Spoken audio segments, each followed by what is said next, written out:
Iran America యుద్ధం కాస్త అటు ఇటు తిరిగి యావత్ ప్రపంచానికి సంకటంగా మారింది. దీంతో ఒక దేశం నుంచి మరో దేశానికి సరుకు రవాణా చేయాలంటే పెద్ద ఇబ్బందిగా మారింది. గల్ఫ్ దేశాల నుంచి ఆయిల్ రవాణా కావాలంటే ఇరాన్ హర్ముజ్ జలసంధిని మూసివేసింది. దీంతో గ్లోబల్ మార్కెట్లకు చమురు రవాణా ఆగిపోయింది. అదేవిధంగా సరుకు రవాణా చేసే వాణిజ్య నౌకలపై దాడులు చేసి అత్యంత ఖరీదైన నౌకలను ధ్వంసం చేస్తున్నారు. ఇక తాజాగా ఇండియాకు చెందిన ఒక వాణిజ్య నౌకపై రెడ్ సీలో యెమెన్కు చెందిన రెబల్స్ దాడి చేసి నౌకను ముంచేశారు. నౌకలో ఉన్న 14 మంది సిబ్బంది క్షేమంగా బయటపడ్డారు.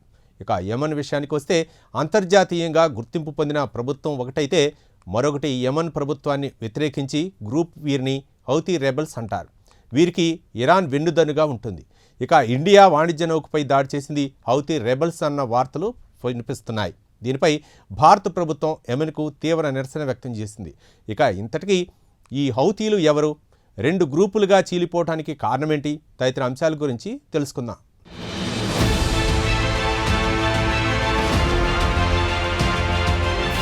ఇండియా జెండాతో వెళ్తున్న ఒక వాణిజ్య నౌకను హౌతీ రెబల్స్ ఎర్ర సముద్రంలో ముంచేశారు. అయితే నౌకలో ఉన్న 14 మంది మాత్రం సురక్షితంగా ప్రాణాలతో బయటపడ్డారు. హౌతీ టెర్రరిస్టుల దాడిని భారత విదేశాంగ మంత్రిత్వ శాఖ ఖండించింది. ఇక మిడిల్-ఈస్ట్తో ఉద్రిక్త పరిస్థితుల వల్ల ఇటు హార్మోజ్తో పాటు అటు ఎర్ర సముద్రం నుంచి వాణిజ్య నౌకల రాకపోకలకు హౌతీ రెబల్స్ అడ్డుకున్నారు. ఇక తాజాగా ఇండియా వాణిజ్య నౌక MSV 5C నూరి ఓలియా యెమెన్ జలాల సమీపంలోకి రాగానే హౌతీ రెబల్స్ క్షిపణితో దాడి చేసిన వెంటనే నౌక బోల్తాపడి సముద్రంలోనే మునిగిపోయింది.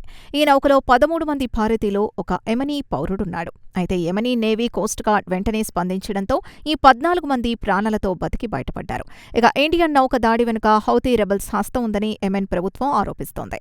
యెమెన్ రెబల్స్ దాడిని యెమెన్ ప్రభుత్వం ఖండించింది. అయితే అంతర్జాతీయంగా గుర్తింపు పొందిన యెమెన్ ప్రభుత్వం యెమెన్లో కొంత భాగాన్ని, దీనికి వ్యతిరేకంగా హౌతీ రెబల్స్ కొంత ప్రాంతాన్ని తమ అదుపులోకి తీసుకొని యెమెన్ను పాలిస్తున్నారు.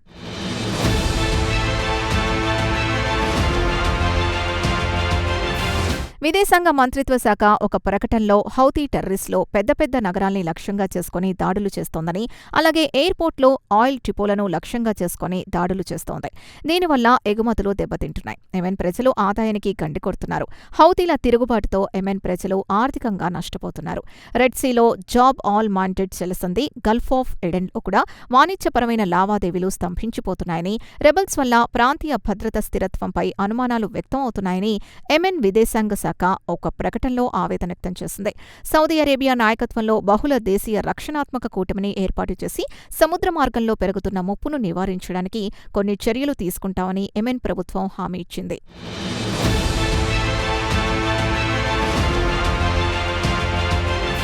ఇక యెమెన్లో హౌతీ రెబల్స్ ప్రపంచ దేశాలకు పెద్ద తలనొప్పిగా మారారు.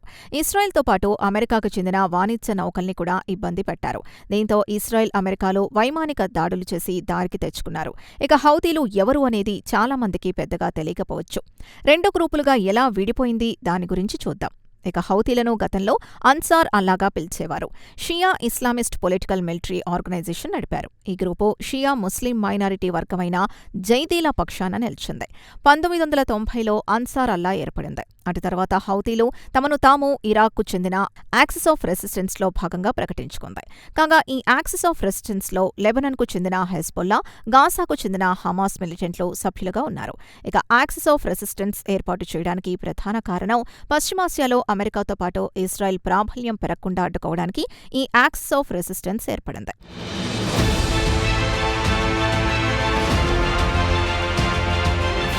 ఇదిలా ఉండగా 2000వ సంవత్సరం ప్రారంభంలో హౌతీలు యెమెన్ను దీర్ఘకాలం పాటు నిరంకుశంగా పాలించిన ప్రెసిడెంట్ అలీ అబ్దుల్లా సలేహాకు వ్యతిరేకంగా తిరుగుబాటు చేశారు. ఉత్తర యెమెన్కు స్వయం ప్రతిపత్తి కలిగించాలని తిరుగుబాటుకు దిగారు. అరబ్ స్ప్రింగ్ తిరుగుబాటుతో మిడిల్ ఈస్ట్లో సీన్ పూర్తిగా మారిపోయింది. 2010 డిసెంబర్ 17న టునీషియాలో అరబ్ స్ప్రింగ్ మొదలైంది. తోపుడు బండిపై పండ్లు అమ్ముకునే మొహమ్మద్ బౌజీ పండ్ల బండిని పోలీసులు జప్తు చేసుకోవడంతో అతడు ప్రభుత్వం కార్యాలయం ముందు పెట్రోల్ పోసుకుని కాల్చుకున్నాడు. దీంతో ప్రభుత్వంపై ప్రజల్లో పట్టరాని ఆగ్రహంతో రోడ్డెక్కారు. ప్రజల నిరసనకు టునీషియా ప్రెసిడెంట్ రాజీనామా చేసి వెళ్లిపోయారు. ఈ నిరసనలు కాస్త ఉత్తర ఆఫ్రికా నుంచి మిడిల్ ఈస్ట్ వరకు పాకాయి. ఈజిప్ట్, లిబియా, యెమెన్, సిరియా, బహ్రెయిన్కు విస్తరించాయి. ఇక అరబ్ స్ప్రింగ్కి కారణం పాలకులు నిరంకుశంగా పాలించడం, దేశాలు ఆర్థికంగా బాగా చితికిపోవడం, చట్టాలు సక్రమంగా పనిచేయకపోవడంతో ప్రజల్లో తిరుగుబాటుకు దారితీసింది. ఇదే అరబ్ స్ప్రింగ్లో యెమెన్లో సలేహాను ప్రెసిడెంట్ పదవి నుంచి గద్దెదించారు. ఆయన స్థానంలో అరబ్బు మన్సూర్ హాదీ ప్రెసిడెంట్గా బాధ్యతలు స్వీకరించారు.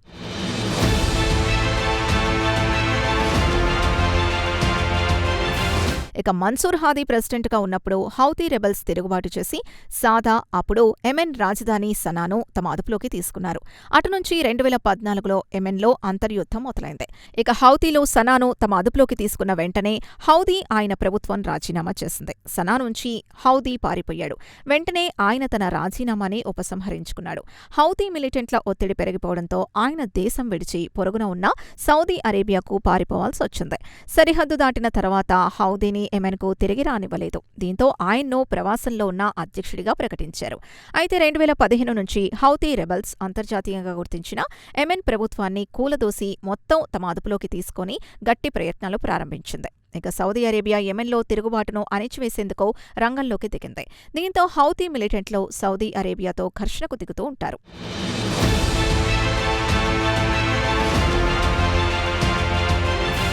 ఇక యెమెన్ విషయానికొస్తే రెండుగా చీలిపోయింది. ఒకటి అన్సార్ అల్లా హౌతీలు ఉత్తర తూర్పు ప్రాంతాన్ని తమ అదుపులోకి ఉంచుకొని ప్రభుత్వాన్ని నడుపుతున్నారు. ఇక సౌదీ అరేబియా మద్దతుతో ప్రెసిడెన్షియల్ లీడర్షిప్ కౌన్సిల్ లేదా సిఎల్సి యెమెన్ దక్షిణ పశ్చిమ ప్రాంతాన్ని తమ అదుపులో ఉంచుకొని ప్రభుత్వాన్ని నడుపుతోంది.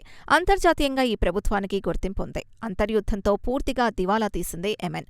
అయితే 2022లో సౌదీ అరేబియాతో హౌతీ రెబెల్స్ కాల్పుల ఒప్పందం కుదుర్చుకుంది. అంతర్యుద్ధంతో యెమెన్ అత్యంత పేదరికంలో మగ్గిపోయింది. ఇవన్నీ ఇలా ఉంటే గత 3 ఏళ్ల నుంచి తిరిగి హౌతీలు కీలక పాత్ర పోషిస్తున్నారు. ఇస్రాయెల్ గాజా యుద్ధంలో హమాస్కు మద్దతుగా రంగంలోకి దిగారు. ఇస్రాయెల్పై మిస్సైల్స్తో దాడులు చేస్తూ వచ్చారు. అలాగే అమెరికా ఇరాన్ యుద్ధంలో కూడా హౌతీ రెబెల్స్ ఇరాన్కు మద్దతుగా నిలిచారు. ఇరాన్ తరపున అడపాదడపా ఇస్రాయెల్పై క్షిపణులతో దాడులు చేస్తూ వచ్చింది. ఇక తాజాగా ఇండియాపై కూడా దాడి చేసి స్థాయికి దిగొచ్చింది.